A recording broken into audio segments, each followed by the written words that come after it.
Hello, good morning. Welcome to the channel. My name is Tarun Gandhi. Today is 19th October 2021. पहले global markets देख लेते हैं. कल US markets थोड़ा soft open हुए थे. उसके बाद हमने end of the day rally होते हुए देखी, led by the technology stocks. और जहाँ पे हमने ये भी देखा कि Dow also manage to close near about its previous close. So वहाँ पे एक डाउ की जो रुकावट थी उसका रीज़न मेन यही था कि कल चाइनीज़ जो जीडीपी नंबर्स आए थे वो काफ़ी थोड़ा निराश करने वाले नंबर्स थे. थोड़ी वीकनेस थी, इन्फ्लेशन प्रेशर था, जिसकी वजह से हमने देखा Dow Jones close flat to slightly negative और Nasdaq and S&P 500 close in a positive led by the technology stocks. Asian markets की हम बात करें तो एशियन मार्केट्स में भी जो वॉल स्ट्रीट को ट्रैक करते हैं वहाँ पे हमने तेज़ी देख रहे हैं और SGX निफ्टी फिर से दिखा रहा है एक हम नए हाई की तरफ ओपन होते हुए देखेंगे. ब्रेंट क्रूड की बात करें तो Brent crude has dropped a dollar almost 84.29 पे अभी ट्रेड कर रहा है पर बैरल, जहाँ पे हमने देखा कि डिमांड का लिटिल बिट ऑफ कंसर्न है यूएस में, जिसकी वजह से हम ब्रेंट क्रूड में थोड़ी बहुत वीकनेस देख रहे हैं. गोल्ड स्टेबल ट्रेड कर रहा है अराउंड 1771 के आसपास. रुपी थोड़ा सा वीकन हुआ है, 75.34 पे क्लोज हुआ है कल. फ्लोज काफ़ी स्ट्रांग रहे. FIs के नंबर 512 करोड़ का उन्होंने खरीदारी की है, बट उसके सामने DI ने अच्छी खासी बिकवाली की है, करीबन 1703 करोड़ की. एक जो वरी सम है नंबर्स जो दिखाई दे रहा है वो है डेट मार्केट की तरफ से, और हम देख रहे हैं यील्ड्स धीरे धीरे बढ़ रही है और कल 5 बेसिस पॉइंट का जंप हमने देखा. 10 ईयर G-Sec कल 6.387 पे क्लोज हुआ है, which is a slight bit of a worry. It is trying to factor in the inflation pressure which is gonna happen in over the next 3 to 6 months time, और ये indirectly will also impact equity market going forward. So ये हमें number नज़र रखनी चाहिए. Debt market पे हमें, even though हम ध्यान नहीं देते इक्विटी प्लेयर्स, बट हमें हमेशा डेट मार्केट में क्या चल रहा है बिकॉज उसका सीधा असर हमें इक्विटी मार्केट पे आते हुए देखेगा. बिकॉज स्टार्टिंग हमेशा डेट मार्केट से शुरू होती है and it comes down to the equity market. That has been the trend over the years और ये इट वोंट चेंज. तो मेरे ख्याल से हमें ये डेट मार्केट पे बहुत नज़र रखनी चाहिए. Even though the market is frenzy, आज अच्छा खासा अभी भी देखिए 100-150 पॉइंट की हमेशा हर दिन रैली हो रही है निफ्टी में, और हम लास्ट 5-6 दिन से हमेशा एक पॉजिटिव क्लोज देख रहे हैं. Yes, it is good and but the point is that we have to see all the elements which are there which will be impacting the equity market going forward. Nifty की बात करें तो Nifty का अब important जो support रहेगा वो 18,400 से लेके 18,450 का रहेगा. कल का जो लो था करीबन 18,440 के आसपास था, तो एक ये रेंज है जहाँ पे निफ्टी सपोर्ट ले सकता है. उसके जो रेजिस्टेंस रहेगा वो 18,550 रहेगा ऑन अ क्लोजिंग बेसिस. देखते हैं कि ये सरपास करके क्लोज होता है या नहीं होता है. इंडिया का एक्सपोर्ट्स जो नंबर्स आए थे for the first 15 days of the October अच्छे खासे नंबर्स हैं. तो India's export jump by 40.5% to $15.13 billion. So ये एक अच्छी खबर है फ्रॉम द ट्रेड साइड.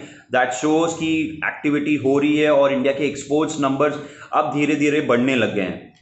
अब हम आते हैं स्टॉक्स पे ITC हैज़ बीन, हमने स्टार्ट किया था 240 से 230 पे ट्रैक करा और वहाँ पे बाइंग हमने सजेस्ट की थी. 262-264 का हाई लगाने के बाद भी 262 क्लोजिंग आई है.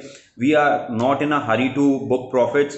काफ़ी टाइम के बाद ये चला है और हम पूरा मोमेंटम इसका यूज़ करेंगे, पूरी साइकिल हम यूज़ करेंगे अपसाइड में, because most of the people they try to book profit immediately, but हम थोड़ा पेशेंस रखेंगे ITC में और देखते हैं कि ये कहाँ तक जा सकता है. PNB मैंने PSU बैंक्स में कहा था, SBI, कैनरा बैंक और PNB ये कुछ स्टॉक्स हैं मुझे अच्छे लगते हैं. कल कैनरा बैंक 200 के ऊपर 202-203 का हाई बनाया था. हमने ये मेंशन किया था 170 180 के लेवल से ऑलमोस्ट 10-15% जंप हुआ है इन लास्ट 10-15 डेज।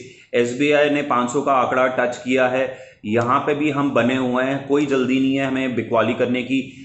पीएनबी ने कल एक सर्किट लगाया था 10% का, बट क्लोज होते होते ये थोड़ा सा नीचे आया 46 पे, which is fine. Still it is up by around 8%, जो कि अच्छी बात है। हमारा मानना है कि ये जो 42 से लेके 44-45 का जो रेंज था, जो काफ़ी टाइम से एक बहुत बड़ा रेजिस्टेंस था, उसको सरपास अभी उसने कर लिया है। और मेरा जो टारगेट, मैंने पहले भी कई बार ये मेंशन किया था पीएनबी के लिए, मेरा टारगेट है 60, which is like almost like 50% jump, and it can happen very soon. Tata Motors, हम हर गिरावट में आपको खरीदार बनना चाहिए, और मेरा जो शॉर्ट टर्म टारगेट है वो 550 से लेके 600 है। इस पे ये काफ़ी टाइम स्पेंड करना चाहिए मेरे ख्याल से। ये 550 से लेके 600 एक अच्छा खासा रेजिस्टेंस रहेगा टाटा मोटर्स के लिए। एल&टी ये 1800 के आसपास कंसोलिडेट कर रहा है, even though people might be disappointed with L&T because it has not moved as per the markets, but I am very happy with the stock because it is consolidating and then moving up, which is very good sign. So L&T is a stock where I am positive for the target of 2000, approximately 2000 rupees. ICICI bank, ये हमने breakout पे ही mention किया था 730 का, जैसे ही close आता है तो अच्छी खासी खरीदारी हो सकती है। कल 2.5% का जंप आया था इस पर, ऑलमोस्ट 750 का टारगेट, जो इनिशियल टारगेट था वो अचीव हो चुका है, और मेरा मानना है कि इसमें आपको बने रहना चाहिए। Banking has been the under performer and it is trying to catch up with the Nifty. So HDFC का बैंक जो रिजल्ट अच्छे आए थे, इवन दो उसके बावजूद भी हमने देखा ऑलमोस्ट 1% का फॉल आया। 1725 का ओपनिंग के बाद 1670 का क्लोज आया। ये थोड़ा सा अभी देखना पड़ेगा कि दी फाइनेंशियल्स में कोई ऐसी चीज़ है जो कि वरीसम है, जिसकी वजह से स्टॉक करेक्ट हुआ, because people try to understand what has happened. Even on the face of it the results were quite good and ahead of the expectations, but there might be something which people missed on the front, on the face value, और जिसके वजह से ये stock correct हुआ है 1%। देखना पड़ेगा कि कैसा ये स्टॉक परफॉर्म करता है। बलरामपुर चीनी कल नया हाई बनाया है, मेरा मानना है ये आपको बने रहना चाहिए। अभी यहाँ पे हमने ये सजेस्ट करी, इसी लेवल्स के आसपास सजेस्ट किया था 380-85 के आसपास, 385 के आसपास, और मेरा मानना है यहाँ पे आपको बने रहना चाहिए। Even though you might see markets might be volatile, और बट मेरा मानना है ये स्टॉक आउट परफॉर्म कर सकता है मार्केट को। उसके साथ साथ सीमेंट स्टॉक्स में मैंने कल उदयपुर सीमेंट्स भी कहा था, कल उसने 5% जंप दिखाया है। सो यहाँ पे आप देख सकते हो मझगांव डॉक और अडानी पोर्ट, ये हमारे स्टॉक पोर्टफोलियो में है, अभी भी हम बने हुए हैं, कोई हमें जल्दी नहीं है। Power sector, it has done well. Tata powers, कल भी एक शानदार रैली देखी हमने। उसके साथ साथ मैंने एक जीनस पावर भी कहा था, ये मैंने 68-70 लेवल से कह रहा हूँ, और आज ये 91 के आसपास आ गया है। कल ऑलमोस्ट इसका 10% जंप था 92-93, और मेरा टारगेट मैंने पहले भी मेंशन किया था 3 डिजिट है, और मैं इसमें बना रहा हूँ। Filatex on the textile side is one of the counter which you can look at, इसमें हम पॉजिटिव हैं। और ऑन द रियलिटी साइड, ये भी मैंने पहले भी कहा था, DLF हम काफ़ी पॉजिटिव हैं। अभी एक अच्छा खासा कंसोलिडेट कर रहा है, फ्रॉम 300 से इसने 440 का जंप लगाया था, फिर करेक्ट होते होते ये 400 तक आया था, अब ये 440 फ्रेश ब्रेकआउट की तरफ ये जा रहा है, तो इसमें आपको बने रहना चाहिए। और एक फ्रेश खरीदारी अगर करनी है तो भी कर सकते हो for the target of 500 rupees.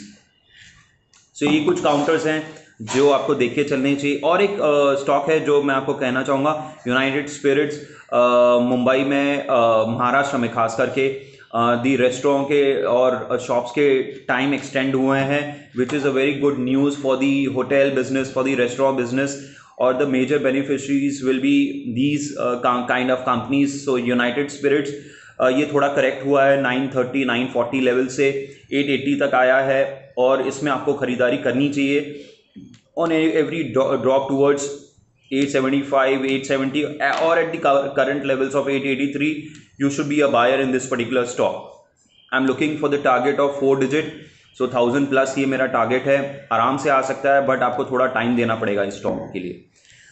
अगर आपके भी कोई स्टॉक्स हैं, आपके कोई सेक्टर्स आपको जहाँ पे आपको मेरे तरफ से राय चाहिए या सजेशन चाहिए, you can message me on the WhatsApp और you can drop a message on the comment box as well. अगर ये वीडियो भी आपको पसंद आया और आपकी ट्रेडिंग में ये हेल्प कर रहा है, so please like and subscribe, और उसके साथ साथ आप अपने फ्रेंड्स फैमिली मेम्बर्स से भी शेयर कर सकते हो.